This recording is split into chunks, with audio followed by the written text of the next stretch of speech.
we're going to begin, of course, with the government shutdown now entering day 18.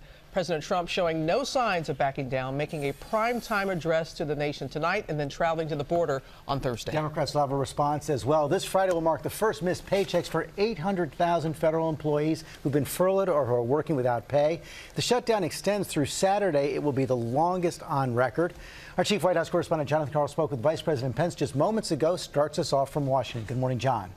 Good morning, George. The vice president said the president will portray this as a national security crisis at the border. But there is a real credibility question. I asked the vice president about the repeated false statements and inaccuracies coming from the White House on this issue. Thank you, Mr. Vice President. The president told Democratic leaders that the shutdown could go on for months, even years. Is he really prepared to keep the government shut down that long? I think President Trump is prepared to do what's necessary to address what is a real humanitarian and security crisis at our southern border. Look, John, the American people deserve to know that the situation on our southern border has become, as the Washington Post said, a bona fide emergency. 60,000 people a month. And for the first time on record, the vast majority of those are families, unaccompanied children, and it simply is overwhelming the ability of our Border Patrol and Customs agents to be able to address it. We need new resources. We need to build a wall. We need the Congress to come to the table and work with this president to address this crisis once and for all. But more broadly, how can the president how can his word be trusted on this when he has said so many things that are just not true about this crisis? He said that Barack Obama has a 10-foot wall built around his house here in Washington. You know that's not true.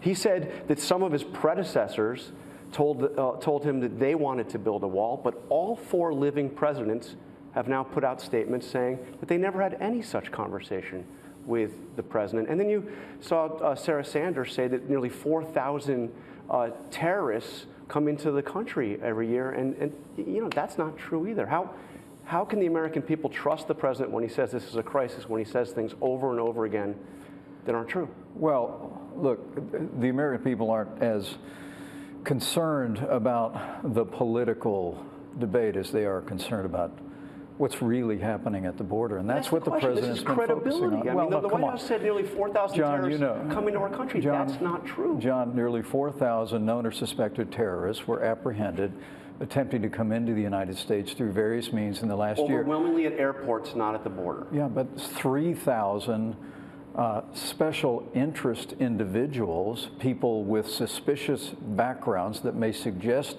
terrorist connections, were apprehended at our southern border. Last year alone, 17,000 individuals with criminal histories were apprehended at our southern border. Literally billions of dollars of narcotics flow through our southern border. 90% of all the heroin that comes into this country that claims the lives of 300 Americans every week comes through our southern border. The passion you hear from President Trump, his determination to take this case to the American people, as he will tonight in his national broadcast from the Oval Office, comes from this president's deep desire to do his job to protect the American people. And we're going to continue to carry that case forward until the Democrats in Congress come to the table and start negotiating, not just to end the government shutdown, but to address what is an undeniable crisis at our southern border. But why are we in this mess in the first place? The president said over and over again, in fact, you said that Mexico was going to pay for this wall. So now he's shutting down the government to force taxpayers to pay for the wall. I mean, that was a promise that he didn't say once or twice or 3 times. He said over and over and over again, Mexico's going to pay. That's right.